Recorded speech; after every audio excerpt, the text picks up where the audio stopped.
sobreviventes, né?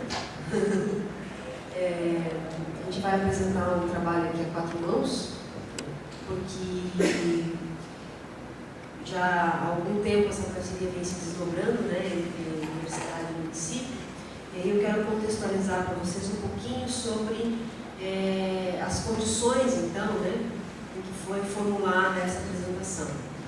Eu orientei um trabalho PIPIC, no ano passado, que era justamente sobre uma pesquisa dentro do arquivo da universidade, dos trabalhos, das ações culturais e dos estudos e pesquisas realizados no âmbito da universidade entre 2000 e 2009, 1999 e 2009, que na verdade começa em 2000. E a gente eu e a Kelly, que era minha orientanda do PIBIC, fomos mapeando então esses trabalhos, primeiramente de TCCs, depois de FAP, que é o Fundo de Apoio à Pesquisa, o PAEC, né, que é o Programa de Apoio à Extensão e Cultura, para saber que tipo de trabalhos os alunos vinham desenvolvendo dentro da universidade que fosse pautado por esse viés da cultura, né? E a gente percebeu então essa relação de múltiplos cursos, né? Artes visuais, pedagogia, turismo. Na época, a própria Vivi, né, foi uma das pesquisadas do nosso levantamento de arquivo, no curso de turismo. E então a gente teve um bom panorama, né? Não conseguimos chegar, terminou o prazo da pesquisa e não conseguimos chegar até o final, o que tem um ponto positivo, sinal que muitas pesquisas e muitas ações no âmbito da universidade estão sendo realizadas. E aí, quando a gente estava reunindo no grupo interno do CAPESMIN, que surgiu a ideia, por que não, então, pensar essa relação universidade e cidade? A Vivi tocou na hora, e aí a gente fez essa dobradinha. Então, o que aconteceu na cidade, né, e na universidade, e que tipo de relações tem esse trabalho da universidade com a cidade? Claro, a nossa sustentação teórica também é na área de patrimônio e cultura e arte, né, porque aí a gente debruçou não só na ênfase do patrimônio arquitetônico, né, o patrimônio da região, mas também nas linguagens artísticas, certo? Eu vou deixar a Vivi falar um pouco da ênfase da cidade. Quer que eu vá rodando aqui? Eu vou rodando.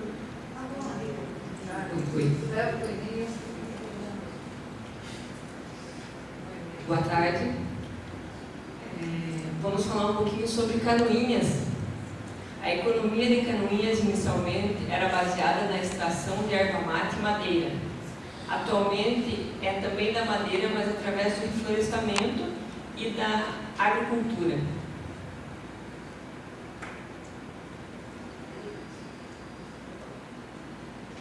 Não posso olhar para cima, fico tonto.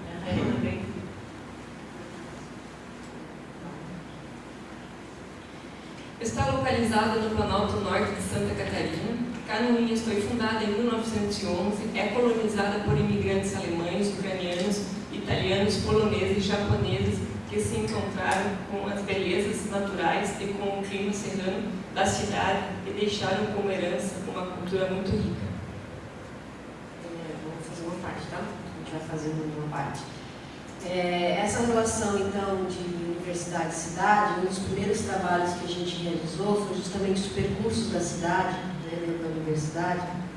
E aí eu me lembro de uma exposição que a gente estava montando. No próximo slide a gente vai ver o contexto do museu. Mas eu lembro que numa das visitas de escola, um menino de 5 anos viu um cartaz, né, da então Fesmática, uma festa típica do nosso município, e na parede, né, com propaganda, que era a memória dessa festa. E eles dizem, olha mãe, é igual o chão do calçadão, né? E aí eu sempre me perguntando por isso, né? A criança percebe, né, onde tem essas outras marcas, essas relações. Então, a gente trouxe a vista panorâmica da cidade, mas também uma coisa que é muito significativa, que são, né, os mosaicos que tem no calçadão, em todas as calçadas, né, das questões culturais da cidade.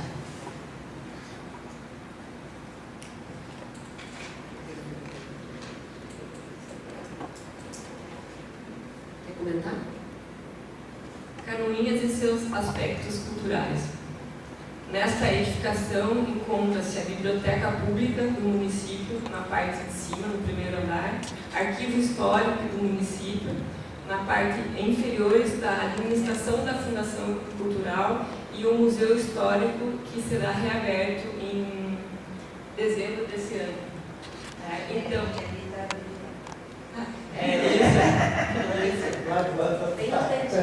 então, como o colega Adilson falou há pouco aqui na frente, esse município que tem o Fundo de Cultura é um município de Canoinhas, com grande orgulho, né? E também estamos alinhados com o governo federal, estamos alinhados com o governo estadual, cumprindo todas as metas que nos foram passadas. Até estivemos em Florianópolis no ano passado e foi louvável, né, nós estarmos todos alinhados. Por mais que esse nosso fundo ainda esteja sem fundo, né, mas a partir do ano que vem, com certeza, ele terá fundo. E também outra questão que estamos trabalhando no orçamento, para que nós possamos ter autonomia desse orçamento, é dividir por pastas. Então, nós vamos ter específico para a Casa da Cultura, específico para a Fundação Cultural, específico para o Fundo de Cultura. Aí é mais fácil de estar trabalhando, né? E esse orçamento vai ser dividido conforme a nossa necessidade, e isso feito por mim e pela minha equipe de trabalho, que realmente sabe para que precisa, e não o prefeito ou o secretário de administração, que na realidade não sabe para que é e se esse dinheiro realmente é necessário para nós. Então será feito por nós, pessoas que sabem onde será investido. Nós optamos também por nessa apresentação em fazer um percurso mais de imagens do que uma leitura propriamente teórica, né? A parte mais teórica a gente vai deixar para o texto depois, mas mais para ir contando essa intersecção. Então o museu aqui eu não vejo. O Museu da Erva Mate também foi um museu, ele estava na universidade em 2004, quando eu implantei o Museu da Erva Mate no Parque de Exposições Ouro Verde. Esse museu já era assim, um sonho muito grande da comunidade, e também as pessoas buscavam por esse espaço que dá referência ao município, conhecido por capital mundial, depois capital estadual da erva mate, hoje capital dos produtores de erva mate. Então foi implantado em 2004, né, o Museu da Erva Mate, no parque mesmo de exposições. Ele está um pouco distante do centro da cidade, a 4 km do centro, mas mesmo assim, com pouca sinalização ainda turística, recebe bastante visitantes, e durante os momentos de festa no município, eventos grandes para 20, 30 mil pessoas, ele é muito visitado, né? Então a gente tem um número grande de visitantes. E aqui no lado está a canoa, que é uma canoa centenária de 1915, que foi retirada do riacho na cidade. Ela estava submersa, mas depois, com essa dificuldade da água mesmo, ela vinha abaixando e começou a sofrer interferências do sol, secando e umedecendo, e ela acabou apodrecendo. Então a gente teve que retirar ela totalmente, e após a retirada dela, ela não pode mais ter contato com água. Ou você deixa ela submersa, ou você não tira. Então nós tiramos ela da água e removemos para o Museu Histórico, né? Porque assim, antes de fazer esse espaço definitivo, a canoa andava passeando no desfile de 7 de setembro, nos desfiles da cidade, e passeava pelo canto da cidade. E não pode, no estado que ela está, ela não pode ser removida. E ela também tem a questão de adaptação ao espaço que ela está, ela vai se adaptando ao calor, ao frio. Então essa retirada leva atrás só, não é benéfico para que ela tenha uma continuidade maior. Então, foi feito um tratamento dela de higienização, foi cadastrada no Museu do Mar, e também não foi feita interferência, que ia ser feita algumas interferências nela, foi espaçado que ia ser feita interferência. Então, ela só é higienizada, todos os anos higienizada, e a gente pretende agora, para o próximo ano, se tudo correr bem, adequar mais o espaço ainda e dar uma proteção melhor para ela. Mas também estamos esperando essa questão de dinheiro do fundo e desse orçamento que eu falei para vocês há pouco, né? Acima também na visitação, não estão os cartazes que eu comentei com vocês antes, né, de memória da festa. E um movimento interessante dos museus da cidade foi que, no início, né, em 99, quando a gente começou a fazer os levantamentos, então a cidade estava com o Museu Histórico, como o governo falou, desativado, e nós não tínhamos espaços para visitação. O que a gente dispunha de espaço para mediação, né, de arte e para as aulas, enfim, né, as questões estéticas, era justamente a cidade. Então a gente começou pela cidade. E em 2004 também, com a parceria também com a Fundação, a gente conseguiu começar a organizar o Museu de Arte de Canoinhas, não é o Museu de Arte Contemporânea, é o Museu de Arte de Canoinhas, né, o MAC, né, que também ele é um museu, eu costumo brincar que ele é um museu laboratório, com a Carla, né, do curso de artes visuais, porque é onde a gente realmente exercita, né, a relação da produção dos alunos, né, com as mediações, os exercícios de mediação,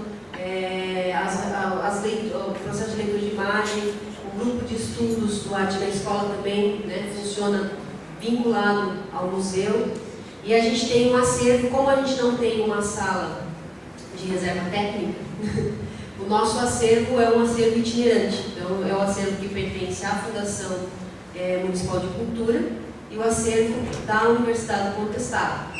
A última exposição então, que a gente teve o prazer de colocar lá, vocês viram, quando foram a Canoinhas, foi a exposição itinerante de artes visuais do Contestado, com a participação desses 5 artistas aí, que foi um projeto subvencionado, né, então, pelo edital Elizabeth Andrew, do Fundo de Catarinense de Cultura. Né? E agora essa exposição está itinerando e está passando por Mafra também. E depois vai para lá.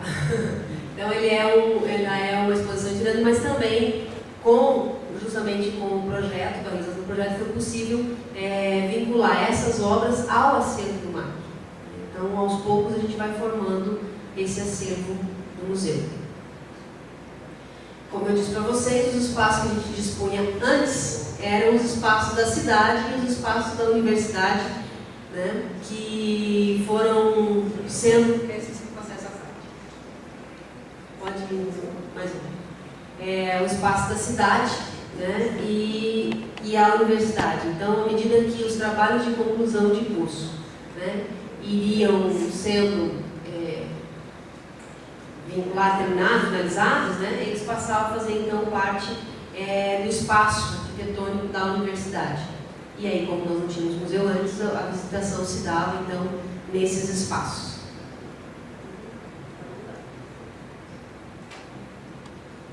E o patrimônio histórico da região, então, no final do ano retrasado, a gente vinculou na universidade o programa Cultura do Contestado, que também tem uma itinerância dos seminários de sensibilização sobre o contestado, uma vez que a universidade carrega justamente o nome da história, né? E aí esse compromisso, né, cultural que tem, e também vinculado a isso, e ele fez parte dessa pesquisa que eu falei no início para vocês, dos trabalhos realizados como Fundo de Apoio à Pesquisa e Extensão, que são os cruzeiros, que vocês podem ver, né, aqui mais à direita, os cruzeiros do São João Maria, que as cruzes deixadas por ele no interior, o próprio São João Maria, que essa é uma produção, uma escultura, né, da Rita Machado, de Barra Velha, que fez essa escultura em cimento, né, uma escultura bastante pesada, e a gente doou então para a Universidade do Museu de Arte, está na frente do museu. E a questão do contestado é uma questão que está muito presente na vida das pessoas. Então, a escultura, ela é um objeto de arte. Porém, as pessoas que passam pelo local pedem para acender vela, para rezar, para deixar água benta. Né? Então, a gente tem uma relação muito interessante, né, da cidade com a própria escultura do monge. E aí, esse programa, né, Cultura do Contestado, ele vem justamente colaborar com isso. A próxima etapa desse projeto é passar, né, justamente nas escolas e aí através desse projeto de educação. No curso de artes, a gente sempre procurou estimular a pesquisa, né, dentro da produção artística, dentro da mediação e da aprendizagem arte, que a gente sempre estimulou que a preferência fosse por temática do contestado. Isso explica também o grande número de TCCs e FAP vinculados a essa temática. Agora passo a bola para a Vivi. Esta edificação é no distrito de Marcílio Dias, o Polo e Arquitetura em Madeira, no estado de Santa Catarina. Fica a 5 quilômetros do centro de Canoinhas, e essa é uma casa única também no estado, é uma casa de escamas. As paredes dela, como está aqui na imagem, são feitas de escamas de madeira. Pinheiro, a madeira que é utilizada aqui, pinheiro araucária, e ali vocês podem ver as alterações que foram feitas, o que pode ser reaproveitado das escamas, né, que estavam com o seu estado em bom estado, elas ficaram. Esse é o processo da restauração. E só foi feita a interferência com as novas escamas. Então, ela não é você retirar todas e colocar as escamas novas. Aí seria uma reforma e não seria um restauro. Esse processo ele foi feito através de uma licitação do IFAM, uma empresa contratada em restauro da cidade de Colombo, do Paraná. Eu acompanhei desde o início e, na verdade, fui uma das pessoas que foi até Brasília que conseguiu, o professor Dalmo Vieira Filho, o recurso para restaurar esse imóvel, tá? Através do IFAM. Então, a casa ela está como ela estava antes, lá em cima, e a imagem embaixo, como ela ficou. Tá? Agora, o proprietário está construindo ao lado uma casa, um anexo para ele, e também uma planta que ele recebeu do próprio IFAM, para que não tire, destonalize a arquitetura da casa, né, das escamas que está fazendo a dele, e no futuro ele pretende fazer uma confraria dentro dessa casa. A gente está tendo alguns problemas assim bem de se discutir no futuro com o IFAM, porque estão saindo as obras só com aspecto visual, então as edificações estão ficando internamente como estavam, e só estão recebendo investimentos externos. Isso nos causa um problema na cidade para nós, gestores municipais, e para os próprios conselheiros que fizeram o tombamento dos imóveis também. Então, isso é uma coisa que tem que entrar a partir desse momento eleitoral, que se decida o que vai acontecer, e começar a trabalhar isso. E também sobre os superfaturamentos de obras de restauro. Isso é uma polêmica que vai ter que ser discutida mais.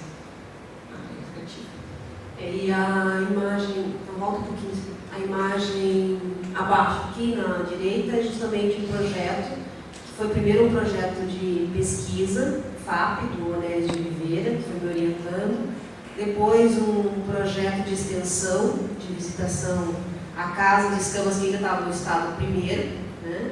E essa imagem aqui é do estágio de TCC, então, ele com a Adriana, justamente no percurso da escola, onde a gente levava as crianças para a casa de escamas e chamávamos a Viviane, então, para contar esse processo de restauração como era feito.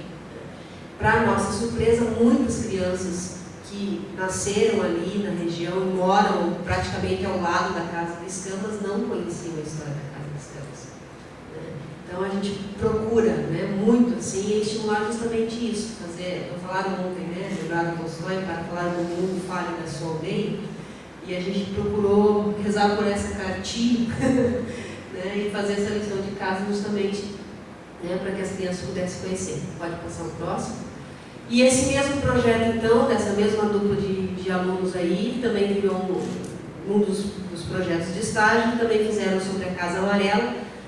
Sobre a Casa Amarela, que a Vivi vai falar um pouquinho também, do Casarão do MIT, que vocês conheceram em Canoinhas do MIT, nós tivemos, nesse levantamento, nós temos 6 trabalhos, entre trabalhos de pesquisa e trabalhos de conclusão de curso sobre a Casa Amarela. E agora estão terminando mais 2 trabalhos de pós-graduação em Linguística, Letras e Artes, sobre a Casa Amarela também. A Casa Amarela foi um projeto iniciado antes de eu assumir a gestão da Fundação Cultural no município de Canoinhas, quando eu estava terminando a minha especialização aqui em Florianópolis. Esse é um programa um pouco diferente do que eu falei do IFAM para vocês. Esse é o Estado que financia e que deposita o dinheiro na conta do proprietário. E o proprietário que trabalha a questão do restauro.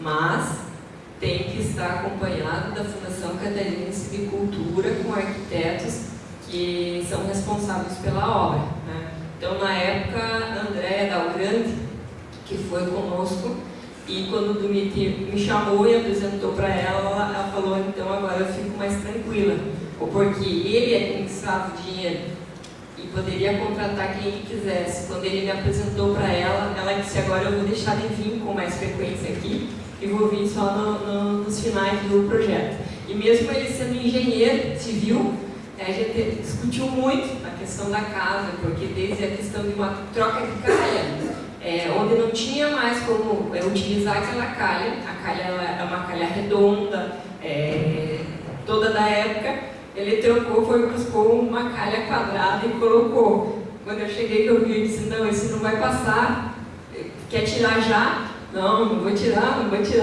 A André chegou, a calha tem que ser retirada e colocada a calha da época.